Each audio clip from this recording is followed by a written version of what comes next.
Oi pessoal, tudo bem? César Oliveira aqui, mais um vídeo para vocês falando sobre o mercado editorial. E eu tenho aqui um assunto para tratar que eu tenho certeza que quem trabalha no mercado editorial, quem é capista, diagramador ou editor, já se identificou bastante com isso.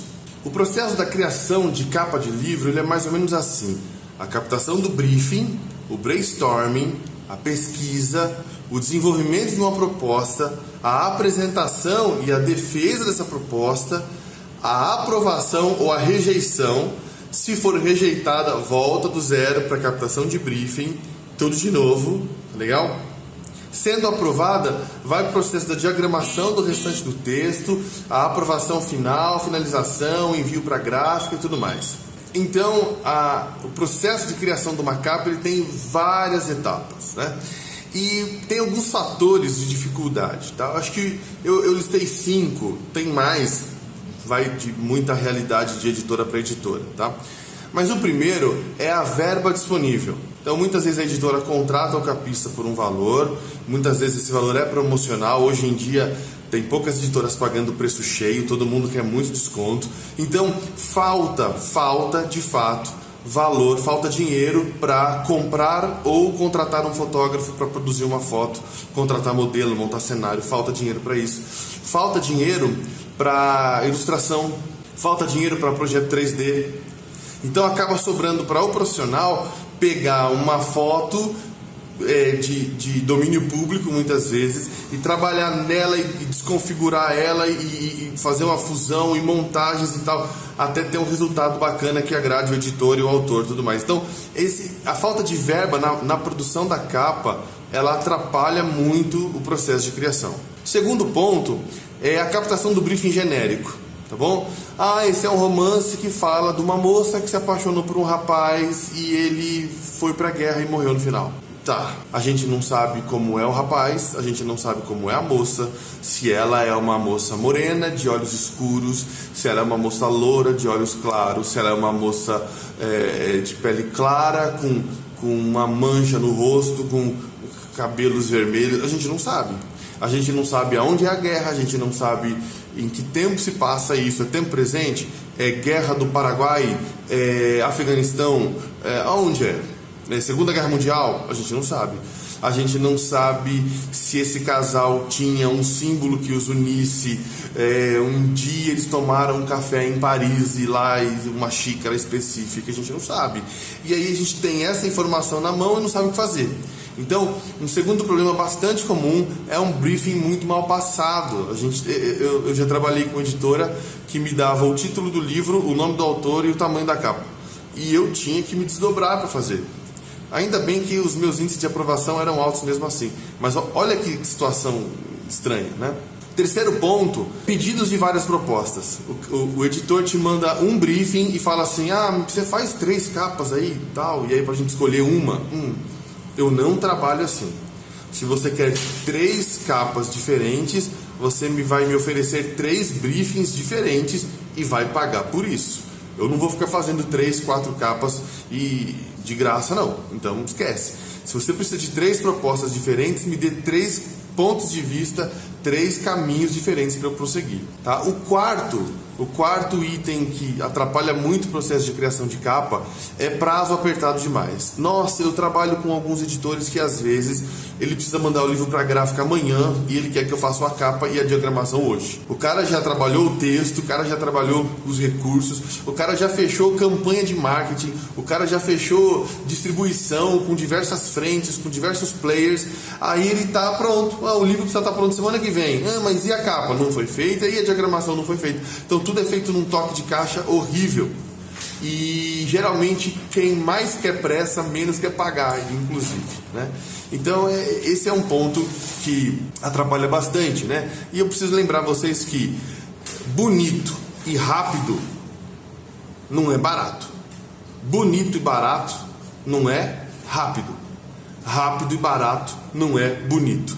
Não dá para você ter a tríade completa assim, bonito, barato e rápido. Isso não existe no design de jeito nenhum. Você vai ter que pagar ou você vai ter que ter paciência para isso acontecer. Mas a maior dificuldade, e não há nada que supere essa dificuldade, é o autor, o escritor. Ele é a maior dificuldade na vida do capista. Por quê? Porque o escritor, ele sonha com o livro desde que ele teve a primeira ideia. E às vezes ele teve essa primeira ideia há muito tempo. E ele vai alimentando uma expectativa enorme por causa daquilo. Ele escreve o livro durante meses ou anos escrevendo o livro. E aquele é o bebê dele que levou, anos para nascer. E quando ele tem aquele texto na mão, é um trabalho para os editores, inclusive, porque tem muitos autores que não deixam sequer fazer alterações no texto que precisam ser feitas, né? Quando chega no processo da capa, esse autor está com tanta expectativa que ele atrapalha demais o processo. O autor, ele precisava entender, o escritor precisava entender que quando uma editora assume o processo do livro, essa editora é composta por profissionais do ramo, gente que sabe o que vende, sabe o que não vende, sabe o que fala, sabe o que não fala. E quando essa editora contrata um capista, ela está contratando o profissional da capa que sabe o que funciona e sabe o que não funciona quando o livro está numa prateleira, né? A gente não estuda há anos e se atualiza tanto à toa. E nós somos capistas, nós nos tornamos a ponta da flecha desse processo todo, porque o autor fica lá em debate com o editor, chega pra gente um briefing estranho, mal feito, chega um briefing faltando informações, genérico demais, com pouca verba, e a gente tem que se virar para agradar gregos e troianos, autor, editor e público. E raramente, quando há essa briga, a gente consegue agradar todo mundo. Quando a gente agrada o autor, a gente não agrada o editor e não agrada o público. Quando a gente agrada o editor, a gente tem mais chance de agradar o público, porque o editor é profissional, mas não agrada o autor. Então eu trouxe aqui alguns tipos de escritores para a gente falar, que são os escritores que atrapalham bastante o processo de criação. Primeiro é o escritor best-seller. Ele não é um best-seller, ele não é conhecido, mas ele fica vendo as capas do Dan Brown, por exemplo, ou vendo as capas do Augusto Cury, e ele quer alguma coisa igual, achando que vai funcionar com ele. Então ele quer o nome dele gigante, ele quer uma imagem pequena, ele quer um textinho pequeno, ele quer que você coloque o selo da Sextante em algum lugar, mesmo que não seja essa editora que vai publicar, e porque ele quer ser um best-seller. E ele enche o livro de textos, de indicações de outros escritores, dizendo quanto o livro dele é bom, e é ótimo. Então ele acha que ele é o best-seller, você faz a capa exatamente do jeito que ele quer, e depois ele vai brigar com o editor porque o livro não está vendendo. O segundo autor é aquele escritor tipográfico. Ele quer o nome dele grandão na capa, ele quer o título grandão na capa, e ele quer que você coloque uma imagem grandona na capa de qualquer jeito. A capa fica uma bagunça, uma sopa de letras enorme, e nada funciona e nada dá certo. O terceiro é aquele que quer uma capa clean. Nossa, esse é muito engraçado. Ele entra em contato comigo e fala assim: então, César, eu tô pensando uma capa bem clean, bem leve e tal, sabe? Menos é mais. Aí você fala: poxa, esse cara sabe do que tá falando, vamos lá. Assim, ó, menos é mais. Ó, então você põe uma cidade embaixo. Na cidade você põe um céu azul. O céu azul tem que ter um monte de pássaros. Por trás desse monte de pássaros tem que vir um meteoro rasgando o céu. Sabe quando mostra aquele halo de fogo assim? Então tem que ter isso, né? E por cima disso você põe um título bem expressivo, mas tem que ficar bem clean, entendeu? O quarto, ele é interessantíssimo porque ele é confuso. Ele tem uma ideia tão incrível e deve ser de fato maravilhosa na cabeça dele, mas ele não sabe explicar. Uma vez eu trabalhei com um autor que ele falava assim: olha, eu quero a imagem do rapaz na capa, ele tem que estar andando de costa para nós, mas a imagem ela não é firme, não é uma imagem física, ela é meio assim, ó, sabe? A imagem faz assim, ó. E eu ficava olhando pro cara e falava assim: aham.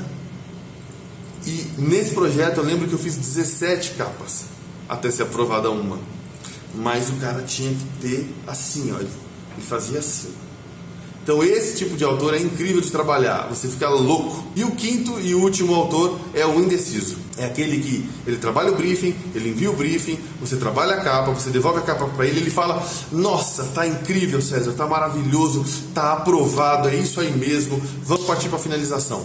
5 minutos depois toca o seu telefone: então, eu mostrei aqui para minha mulher e a gente acha melhor partir para outro lado. Aí você faz a outra capa, finaliza, mostra pra ele aprova, agora sim tá maravilhoso, tá fechado. Então, eu mostrei pro meu cunhado, eu mostrei pro meu amigo, eu mostrei pro meu vizinho, eu mostrei pro meu médico, eu mostrei pro veterinário, eu mostrei pro padeiro, eu mostrei pro leiteiro, e aí já era.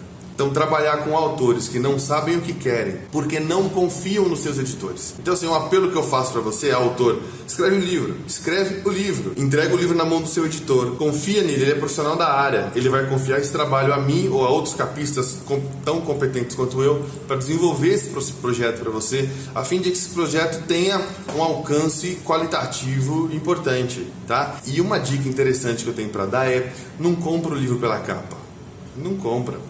Às vezes o capista é melhor que o escritor. Beleza, gente? Eu sou César Oliveira, capista, mais de 2.000 capas publicadas, centenas de projetos já feitos no Brasil e por fora, e tá aqui o link do meu site aqui embaixo, a gente pode continuar conversando. Se você é capista ou é autor, tem uma história legal para falar sobre isso, comenta aqui e a gente vai seguindo esse relacionamento que a gente tem por aqui. Um grande abraço, até mais, valeu, tchau, tchau!